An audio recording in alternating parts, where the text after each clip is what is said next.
Auzubillahiminash-shaytanir-rajim. Bismillahir-rahmanir-rahim. Assalamu alaikum and welcome you all in online pharmaceutics classes.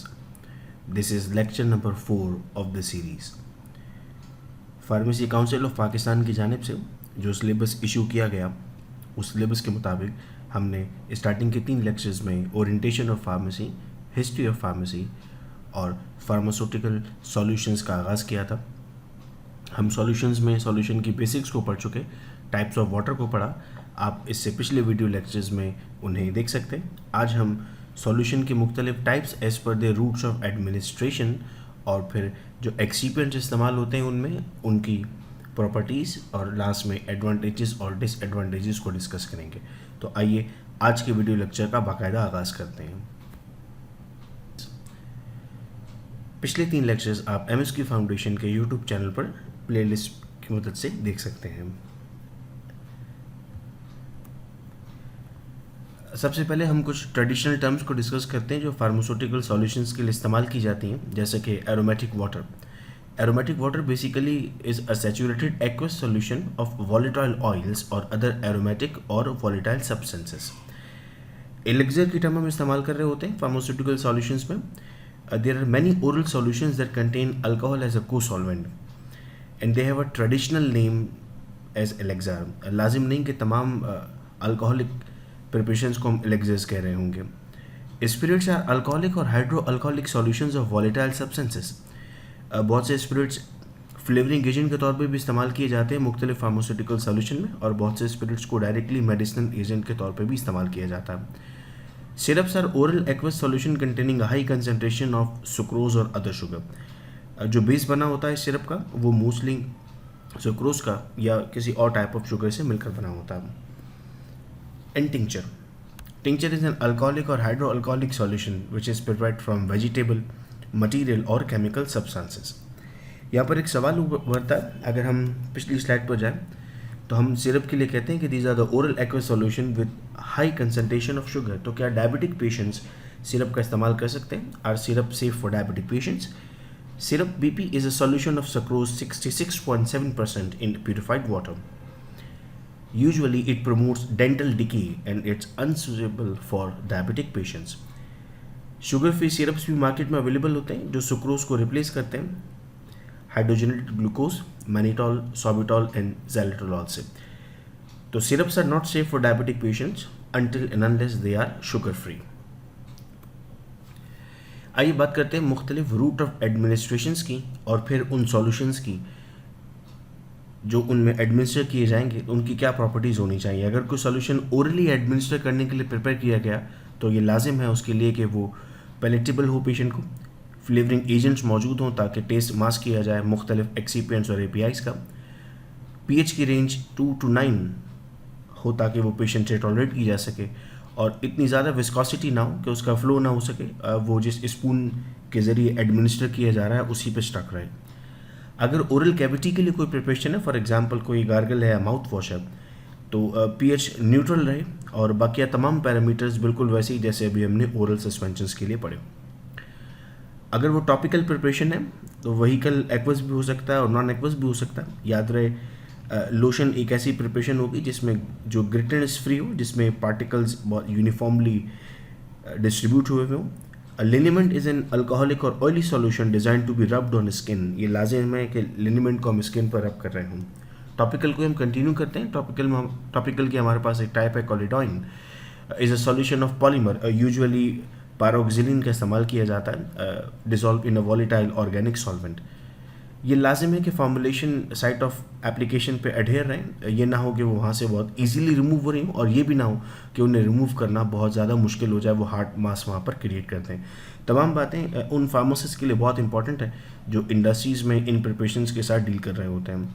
Otic preparation, अगर हम air के लिए कोई प्रिपरेशन इस्तेमाल करते हैं, it may be an aqueous or non aqueous, लेकिन याद रहे कि viscosity of otic preparation is to be increased, जिसके लिए हम प्रोपाइलिन ग्लाइकॉल का इस्तेमाल करते हैं. प्रिपरेशन एक्सटर्नल है, इंटरनल बॉडी इन्वायरमेंट से कांटेक्ट में नहीं आएगी, तो लाजिम नहीं कि हम इस प्रिपरेशन को आइसोटोनिक प्रिपरेशन रखें. अगर हम ऑक्यूलर प्रिपरेशन की बात करते हैं जो हम आइज़ में इस्तेमाल करते हैं, तो इट मस्ट बी स्ट्राइल. ये पहली मरतबा हम पढ़ रहे हैं कि इस सॉल्यूशन को स्ट्राइल होना लाजिम है.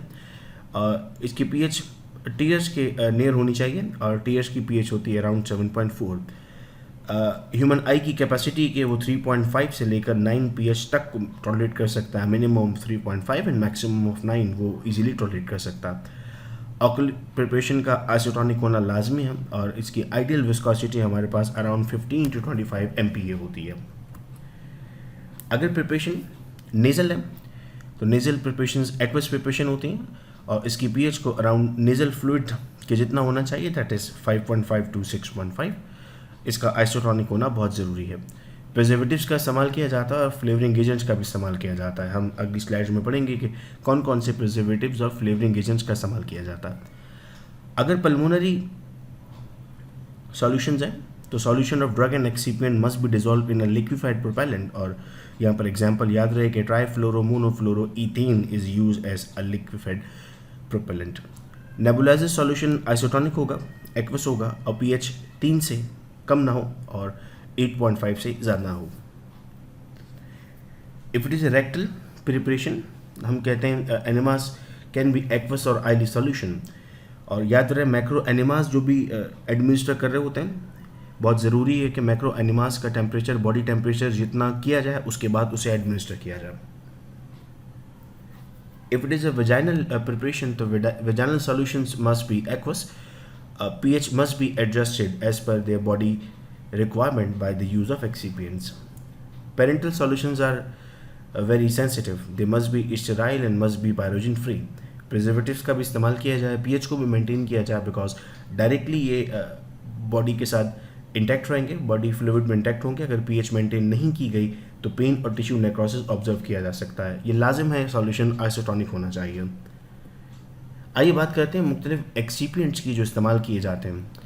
कोसॉल्वेंट इस्तेमाल किए जाते हैं। हम इससे पिछली वीडियो लेक्चर्स में कोसॉल्वेंट के बारे में पढ़ चुके हैं। अगर आप तफसील से जानना चाहते हैं तो पिछले वीडियो लेक्चर्स को ज़रूर देखिएगा। Ethanol, glycerol, propylene glycol. Flavouring agents में मेंटॉल। फ्रूट फ्लेवर्स में हमारे पास बहुत सारे फ्रूट्स हैं, vanilla flavour, banana flavour, blueberry flavour, strawberry flavour, orange flavour. इन तमाम फ्लेवर्स का इस्तेमाल किया जाता है। And bubble gum flavour.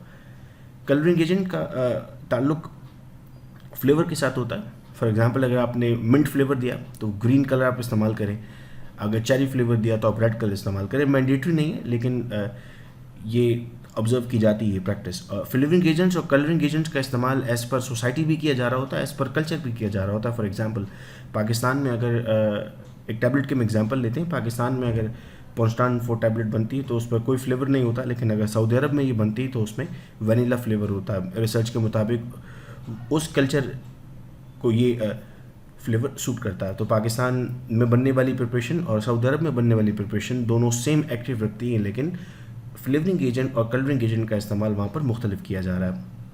Sweetness के तौर पर सॉर्बिटॉल, सक्रोज, मैनिटॉल का इस्तेमाल किया जा सकता है और अगर डायबिटिक पेशेंट है तो एस्पार्टिम का इस्तेमाल किया जाता है। ये चीज़ें मुख्तलिफ स्क्रीनिंग टेस्ट के MCQs में भी पूछी जाती हैं। तो जो लोग इस मकसद से इस वीडियो को देख रहे हैं कि वो मुख्तलिफ स्क्रीनिंग टेस्ट को क्लियर कर रहे होंगे तो इनको ज़रूर अपने पास लिस्ट डाउन कर लें। प्रिजर्वेटिव्स के तौर पे benzyl alcohol, methyl paraben, propyl paraben और क्लोरोबिटेनॉल का इस्तेमाल किया जाता है। एंटीऑक्सीडेंट्स भी यूज़ किए जाते हैं फार्मास्यूटिकल प्रिपरेशंस में, जिसमें sodium metabisulphite, sodium sulphide, sodium bisulphite, ascorbic acid शामिल है। चेलेटिंग एजेंट के तौर पर डाइसोडियम एडेंटेट का इस्तेमाल किया जाता है। पीएच एडजस्ट करने के लिए सिट्रिक एसिड और सोडियम हाइड्रोक्साइड का इस्तेमाल किया जाता है। इन दोनों को बफर फॉर्म में इस्तेमाल किया जाता है। आइसोटोनिसिटी एडजस्ट करने के लिए sodium chloride, potassium chloride, mannitol और डेक्सट्रोज का इस्तेमाल किया जाता है। अगर विस्कोसिटी को एडजस्ट करना हुआ तो उसके लिए हम hypromellose, hydroxy ethyl cellulose, polyvinyl alcohol, povidone, dextran और कार्बोवर 940 का इस्तेमाल करते हैं।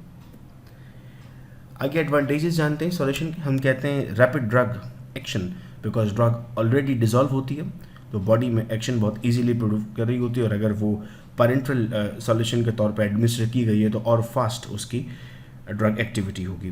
Drug available for absorption, dose uniformity, patient comfort and easy to manufacture. ये तमाम वो फ़ायदे हैं जो फार्मास्यूटिकल सॉल्यूशंस के लिए हम लिस्ट डाउन कर सकते हैं।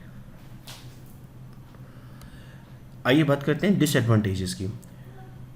स्टेबिलिटी इशू सबसे बड़ा इशू फेस किया जाता है फार्मास्यूटिकल सॉल्यूशंस में, बिकॉज वाटर का इस्तेमाल किया जा रहा होता है और वाटर में माइक्रोबियल ग्रोथ बहुत रैपिड हो सकती है। सॉल्युबिलिटी इश्यूज़ हैं, बहुत सारे ऐसे कंपाउंड्स हैं जो वाटर सॉल्युबल नहीं है, जिनकी वाटर में सॉल्युबिलिटी बहुत कम है, and these solutions are bulky to carry. 90 ml bottle carry करना या 120 ml बॉटल कैरी करना इन कंपैरिजन अगर हम टैबलेट्स की बात करें तो ये थोड़ा सा बल्कि ऑब्जर्व किया जाता है पेशेंट्स के ज़रिए। इंशाल्लाह नेक्स्ट लेक्चर होगा हमारा कॉलिगेटिव प्रॉपर्टीज़ पे, जो कंटिन्यूशन में होगा फार्मास्यूटिक्स की ऑनलाइन क्लासेस में। अगर आपने ये पहला वीडियो लेक्चर देखा तो आपसे दरख्वास्त है कि आप इससे पिछले वीडियो लेक्चर्स भी देख लें, ताकि कंटिन्यूशन में आपको ये पूरा टॉपिक आसानी समझ में आ जाए। अगर आप किसी भी वीडियो लेक्चर को डिमांड करना चाहते हैं तो आपसे दरख्वास्त है 03332243 पर फौरी रब्ता कीजिए। बहुत शुक्रिया वीडियो लेक्चर सुनने का। अपना ख्याल रखिएगा। अल्लाह हाफ़िज़।